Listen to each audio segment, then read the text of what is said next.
Tonight at 5, mid-air collision. Q-Line 970, declaring emergency. No souls were lost, just damaged aircraft. 3 people are lucky to be alive after 2 planes hit each other over Colorado. 1 pilot parachuting to a safe landing.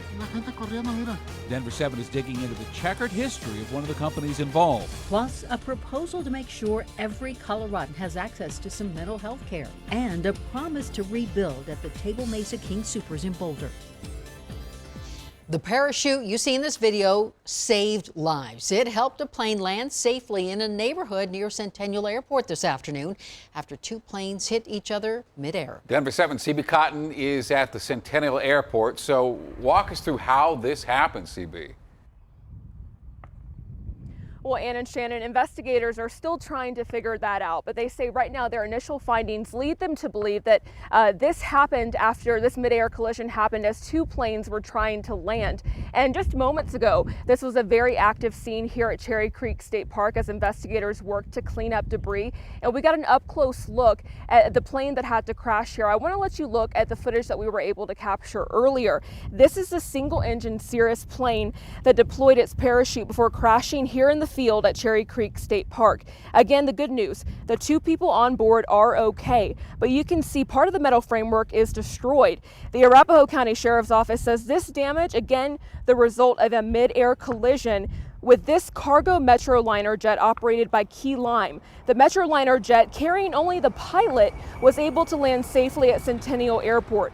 People who work and live near the airport said they were shocked to see some of the crash debris and damage up close. It's amazing. It's a credit to that old aircraft. That's an old Fairchild Metro.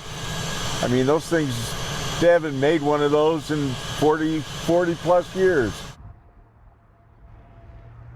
Now back out here on scene, it looks like most of the debris has been cleaned up, but again, getting to see some of this damage up close, just incredible to think that everyone involved in this is okay. Sending things back over to you all. All right, CB Cotton, thank you for that, CB. And Key Lime Mayor's history in Colorado includes a deadly crash in 2014, just a few feet from a home in Centennial.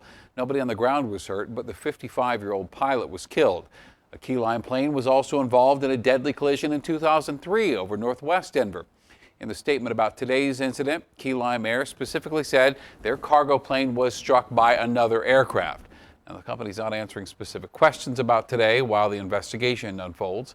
Denver7 Investigates, though, is poring over the company's safety records. In fact, right now, we're going to have what they found for you tonight at 6. And now breaking this evening, the CDC has approved the Pfizer vaccine for 12 to 15-year-olds. This was the last regulatory hurdle. Walk-up clinics will begin giving the Pfizer vaccine to tweens in our state tomorrow, and UC Health is already scheduling appointments for that age group as well. Now look at this. Traffic on I-70 eastbound delayed this evening after this truck caught fire. This is near the Denver West exit, not far from the spot where 4 people were killed in a crash 2 years ago. No one, thankfully, was hurt in today's fire. Boulder will rebuild and King Supers will reopen. We learned today that the company will remodel and reopen its Table Mesa location in the wake, of course, of March's mass shooting, possibly by this fall. And some consider this a form of resilience. Others consider it a painful reminder. Denver7's Ivan Rodriguez spoke to city leaders and joins us from Boulder tonight. Ivan? And the employee who I spoke with today, who was there at the time of the shooting, says she can't fathom going back to work and is still scared to be out in public, while for others, reopening this store is a sign of strength and resilience.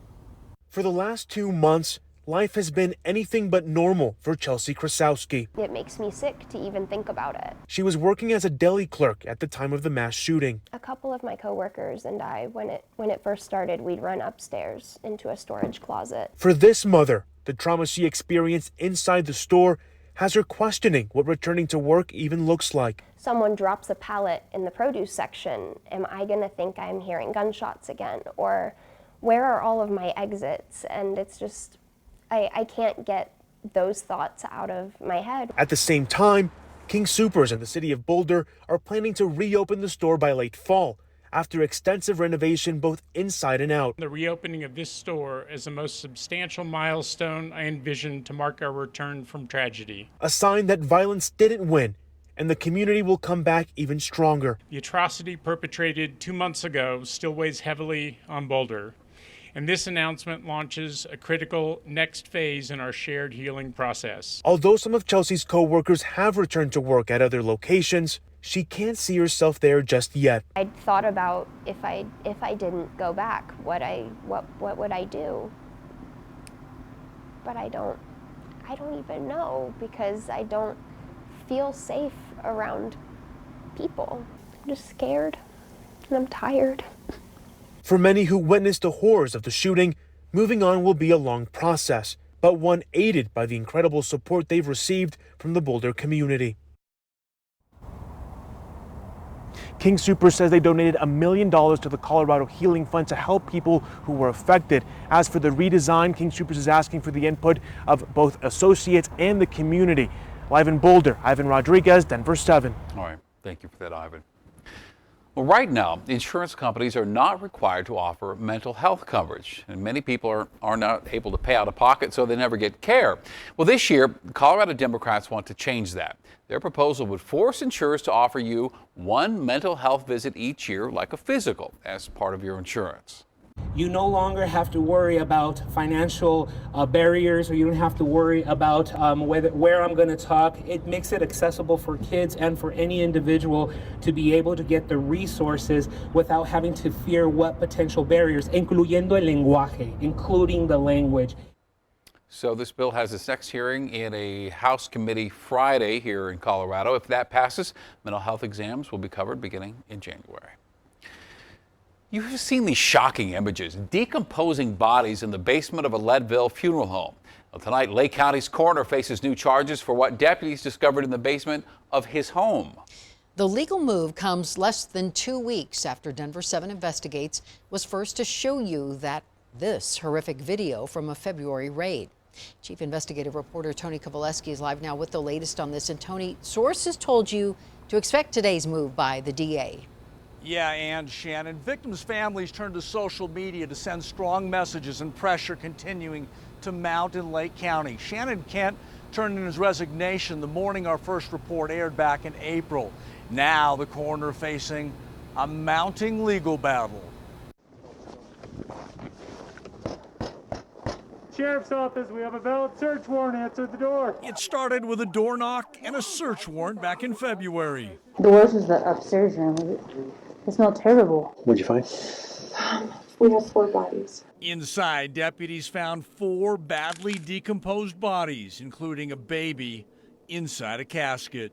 Please, thank you. After reviewing that video, the district attorney filed this criminal complaint, 14 new charges against coroner Shannon Kent. I've never dealt with a case quite like this. DA Heidi McCollum made that statement late last week during an exclusive interview with Denver7. Today, the new criminal charges against the Lake County coroner include 4 felony counts of abusing a corpse, 3 misdemeanors for unlawful acts of cremation, and a misdemeanor for official misconduct. This is like a true house of horrors.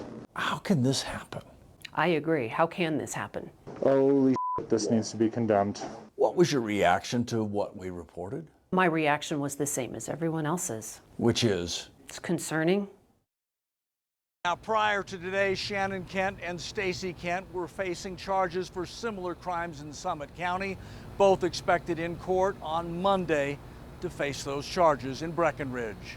I'm Chief Investigative Reporter Tony Kovaleski. A few showers showing up on radar, but no snow, and a much warmer forecast.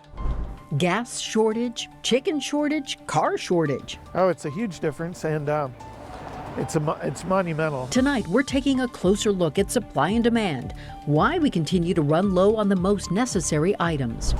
Plus, a plan to make sure every child can get outside. And an opportunity for every Coloradan to get involved in the All-Star Game festivities.